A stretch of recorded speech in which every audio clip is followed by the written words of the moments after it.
JDS ಅಧ್ಯಕ್ಷ ಸ್ಥಾನಕ್ಕೆ ಹಪಹಪಿಸುವುದೂ ಇಲ್ಲ. ಸಿಂಧನೂರಿನಲ್ಲಿ ಪತ್ರಿಕಾಗೋಷ್ಠಿಯಲ್ಲಿ ನಿಖಿಲ ಕುಮಾರಸ್ವಾಮಿ, ನಾನು ಜೆಡಿಎಸ್ ಪಕ್ಷದ ಪ್ರಾಮಾಣಿಕ ಕಾರ್ಯಕರ್ತ. ರಾಜ್ಯಾಧ್ಯಕ್ಷ ಸ್ಥಾನ ಮತ್ತು ಇತರ ಯಾವುದೇ ಹುದ್ದೆಗಳಿಗೆ ನಾನು ಆಸೆ ಪಡೋದಿಲ್ಲ.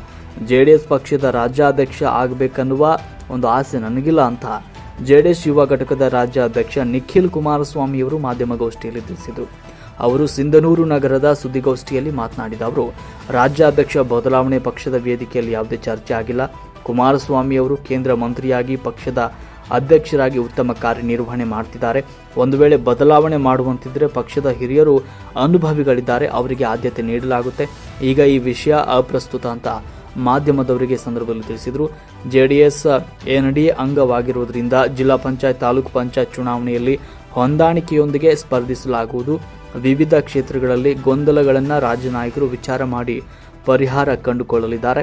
ಮುಂದಿನ ದಿನಗಳಲ್ಲಿ ರಾಜ್ಯದ ಜನತೆ ಕಾಂಗ್ರೆಸ್ ಸರ್ಕಾರವನ್ನು ತಿರಸ್ಕಾರ ಮಾಡುವ ಕಾಲ ದೂರವಿಲ್ಲ ಅಂತ ನಿಖಿಲ್ ಕುಮಾರಸ್ವಾಮಿ ಅವರು ತಿಳಿಸಿದ್ದಾರೆ. ಸಂದರ್ಭದಲ್ಲಿ ಸಿಂಧನೂರು ಮಾಜಿ ಶಾಸಕ ವೆಂಕಟರಾಮ ನಾಡಗೌಡ ಮತ್ತು ಮಾನ್ವಿ ಮಾಜಿ ಶಾಸಕ ವೆಂಕಟಪ್ಪ ನಾಯಕ್, ದೇವದುರ್ಗ ಶಾಸಕ ಜಿ ಕರಿಯಮ್ಮ ನಾಯಕ್, ರಾಯಚೂರು ಜಿಲ್ಲಾಧ್ಯಕ್ಷ ಎಂ ವಿರೂಪಾಕ್ಷಿ, ಕೊಪ್ಪಳ ಜಿಲ್ಲಾಧ್ಯಕ್ಷ ಸಿವಿ ಚಂದ್ರಶೇಖರ್, ಮಾಂತೇಶ್ ಪಾಟೀಲ್ ಅಕ್ನೂರ್, ಶಿವಶಂಕರ, ವಕೀಲ ಬಸವರಾಜ ನಾಡಗೌಡ, ಚಂದ್ರ ಭೂಪಾಲ್ ನಾಡಗೌಡ ಸೇರಿದಂತೆ ಇನ್ನಿತರು ಸಂದರ್ಭದಲ್ಲಿ ಉಪಸ್ಥಿತರಿದ್ದರು. ವರದಿ ವೀರಣ್ಣಗೌಡ ಗಾರಲದಿನ್ನಿ.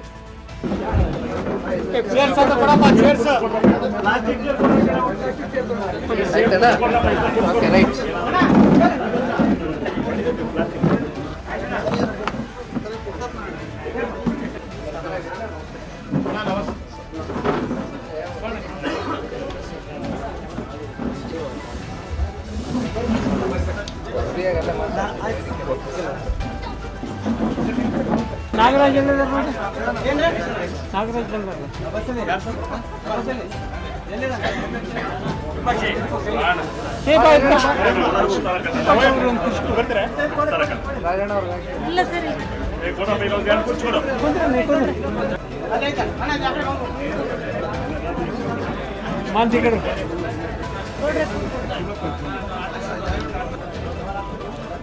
ಮಾಧ್ಯಮದ ಎಲ್ಲ ಸ್ನೇಹಿತರಿಗೆ ಸ್ವಾಗತವನ್ನು ಬಯಸ್ತೇನೆ. ಮತ್ತೆ ಡಿಸ್ಟರ್ಬ್ ಮಾಡಬೇಡ್ರಿ.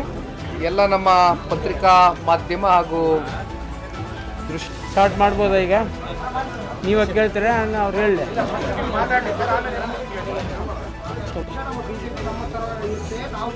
ಈಗ ಒಂದ್ ನಿಮಿಷ ಅವರು ಅವರು ಈಗ ಒಂದ್ ಸೆಕೆಂಡ್ ಅಣ್ಣ. ಈಗ ಅಕ್ಕ ಅವ್ರಿಲ್ಲಿ ಕೂತ್ಕೊಂಡಿದ್ದಾರೆ. ನಮ್ಮ ಪಕ್ಷದ ಶಾಸಕರು ದೇವದುರ್ಗ ವಿಧಾನಸಭಾ ಕ್ಷೇತ್ರನ ಪ್ರತಿನಿಧಿಸ್ತಾ ಇದ್ದಾರೆ. ಹಾಗಾಗಿ ಇವಾಗ ಅವ್ರೇನ್ ಮಾತನಾಡಿದ್ದಾರೆ ಅಲ್ಲಿ ಪಕ್ಷದಲ್ಲಿ ಕೂತ್ಕೊಂಡು ಚರ್ಚೆ ಮಾಡಿ ಅವ್ರ ಮಾತಿಗೆ ಅವ್ರು ಉತ್ತರ ಕೊಡ್ತಾರೆ. ನಾನು ಉತ್ತರ ಕೊಡಕ್ಕಾಗಲ್ಲ. I cannot give an answer ಅಲ್ಲ. ಹೇಳಿ ಅದು ಆ ಪಾರ್ಟಿ ಕೇಳ್ಬೇಕು, ನಮಗೆ ಕೇಳಿದ್ರೆ ನಮಗೆ ಕೇಳಕ್ ಒಬ್ರು ಮಾತಾಡ್ರೋಣ. ಒಬ್ರು ಭಗವಂತ ಅವ್ರಿಗೆ ಜನಗಳ ಒಂದು ಸೇವೆ ಮಾಡ್ತಕ್ಕಂಥದ್ದಕ್ಕೆ ಇನ್ನೂ ಹೆಚ್ಚಿನ ಆರೋಗ್ಯ, ಆಯಸ್ಸು, ರಾಜಕೀಯವಾಗಿ ಎಲ್ಲ ರೀತಿ ಶಕ್ತಿಯನ್ನು ಕೊಡಲಿ ಅಂತಕ್ಕಂಥದ್ದು ಒಬ್ಬ ಪಕ್ಷದ ಕಾರ್ಯಕರ್ತನಾಗಿ ಎಲ್ಲ ನಮ್ಮ ಪತ್ರಿಕಾ ಮಾಧ್ಯಮದ ಮೂಲಕ ಅವರಿಗೆ ಮತ್ತೊಮ್ಮೆ ಶುಭವನ್ನು ಕೋರ್ಲಿಕ್ಕೆ ಇಚ್ಛೆಪಡ್ತೀನಿ.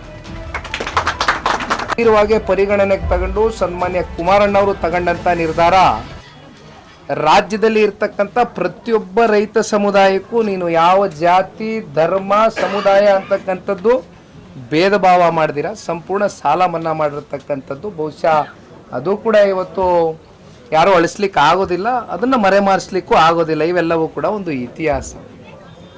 ಹಾಗಾಗಿ ನಾವು ಹೃದಯದಿಂದ ಜಾತ್ಯತೀತನೇ. ನಮ್ಮ ಜಾತ್ಯತೀತ ತತ್ವ ಸಿದ್ಧಾಂತವನ್ನ ನಾವು ಎಂದೂ ಕೂಡ ಮಾರಾಟಕ್ಕೆ ಇಟ್ಟಿಲ್ಲ.